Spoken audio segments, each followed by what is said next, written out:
Assalamualaikum warahmatullahi wabarakatuh. Apa kabar anak-anak Ibu? Bertemu kembali dengan Bu Yuni dalam pembelajaran matematika. Nah, untuk hari ini kita akan belajar tentang jenis-jenis akar persamaan kuadrat dan sifat-sifat persamaan kuadrat.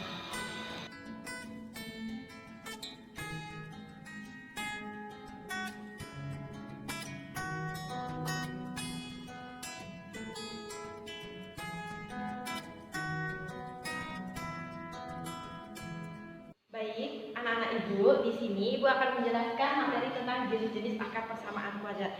Sebelum Ibu menjelaskan tentang jenis-jenis akar persamaan kuadrat, sebelumnya kita belajar mencari akar persamaan kuadrat menggunakan rumus. Nah, di situ ada X sama dengan negatif B plus minus akar B kuadrat dikurang 4AC, ya kan? Masih ingat kan? Masih dong pastinya. Nah, di sini B kuadrat dikurang 4AC itu ada disebut nilai diskriminan. B kuadrat dikurang 4AC itu disebut dengan nilai diskriminan. Nilai diskriminan.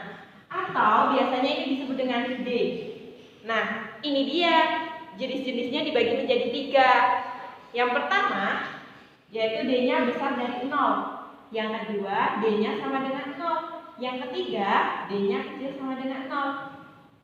Nah, kalau dia D-nya besar dari 0, berarti memiliki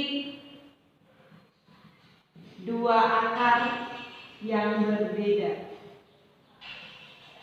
Kalau D sama dengan 0, berarti memiliki dua akar yang sama. Memiliki dua akar yang sama. Nah, kalau D kecil sama dengan 0, dia tidak memiliki akar atau dia imajiner. Oke, inilah jenis-jenis untuk akar persamaan kuadrat. Baik, anak-anak Ibu, langsung kita membahas yang poin C, menyusun persamaan kuadrat. Nah, yang pertama yaitu menyusun persamaan kuadrat itu ada dua. Yang pertama, menyusun persamaan kuadrat jika diketahui jumlah dan hasil kali akar-akarnya. Nah, di sini Ibu sudah buatkan rumus trik cepatnya. Ini dia. Yang pertama, jika yang ditanya X1 ditambah X2 menjadi negatif B per A. Nah, yang kedua, jika X1 dikali X2 menjadi C per A. Nah, yang ketiga, kalau yang ditanya X1 dikurang X2 yang sama dengan akar D dibagi A. Ini adalah caranya. Ini digunakan untuk mencari apa? Nilai X1 dan X2-nya. Nah, contoh di sini nih. Jika X1 dan X2 merupakan penyelesaian dari persamaan kuadrat X kuadrat dikurang 4X dikurang 12 sama dengan 0, maka nilai dari X1 ditambah X2 adalah, nah, kita tengok dulu X1-nya berapa? X1 ditambah X2 itu rumusnya ini kan? Ya kan? Negatif B per A. Kita buat dulu. A-nya berapa? Dari yang ini diketahui dulu. Diketahui A-nya 1, B-nya negatif 4, C-nya negatif 12. Ya kan? Nah, sedangkan rumus X1 ditambah X2 itu negatif B per A. Jawab. Berarti X1 ditambah X2 itu rumusnya negatif B per A. Negatif B per A. Masukin aja langsung. B-nya berapa? Negatif 4 kan? Masukin negatif, ikutin ini. Negatif 4 per A-nya 1. Negatif bagi negatif, negatif kali negatif, positif. Berarti menjadi 4 per 1. 4 bagi 1, 4. Oke, sampai sini ada pertanyaan? Sangat mudah kan? Nah, kita masuk yang kedua. Lanjut ya, yang kedua. Menyusun persamaan kuadrat jika diketahui akarnya. Nah, di sini rumusnya adalah X dikurang X1, X dikurang X2 sama dengan 0, seperti bentuk pemfaktoran. Nah, di sini ada soalnya. Tentukan persamaan kuadrat jika diketahui akar-akar persamaan kuadrat negatif 2 dan 6. Nah, biasanya kita kan kalau yang sebelumnya kita belajar cara menentukan akar persamaan kuadrat itu kan ada 3 cara. Itu kita menentukan nilai X1 dan X2. Nah, kalau di sini X1 dan X2-nya tuh sudah diketahui. Tetapi diminta malahan persamaan kuadratnya yang bentuk AX kuadrat ditambah BX ditambah C sama dengan 0. Itu yang diminta. Nah, kalau biasanya yang diminta X1 dan X2-nya tuh nilainya berapa gitu kan? Ini kebalikannya. Nah, caranya sangat mudah.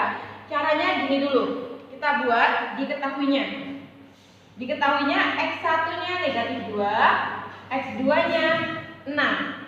Oke? Kita masukin rumusnya ini.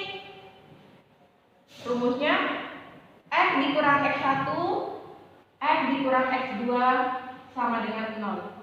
X-nya nggak ada, yang diketahui X1 kan? Berarti X dikurang X1-nya diganti negatif 2.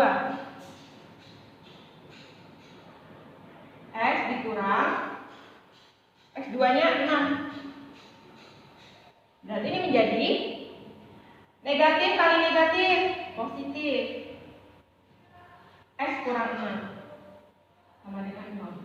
Nah, masih ingat cara yang kayak ini dikali ini dikali ini, masih ingat? Nah, ini caranya juga seperti itu. Dikalinya seperti itu dulu. X dikali X menjadi X kuadrat. X dikali negatif 6, negatif 6X. Udah kan ini dikali ini semuanya? Sekarang gantian ini dikali ini semuanya. 2 dikali X, 2X. 2 dikali negatif 6, negatif 12 sama dengan 0. Nah, selanjutnya dari sini yang X deketin dengan yang X, ditambahin, dia bisa diselesaikan. Nah, berarti ini menjadi X kuadrat negatif 4X dikurang 12 sama dengan 0. Nah, inilah dia bentuk persamaan kuadratnya. Ya, sampai sini ada pertanyaan? Jika tidak, alhamdulillah. Baiklah anak-anak ibu, mungkin cukup pelajaran kita hari ini. Kita cukupkan sampai di sini. Kita tutup pembelajaran kita hari ini dengan mengucapkan lafaz hamdalah, alhamdulillahirabbil alamin. Wabillahi taufiq wal hidayah. Wassalamualaikum warahmatullahi wabarakatuh.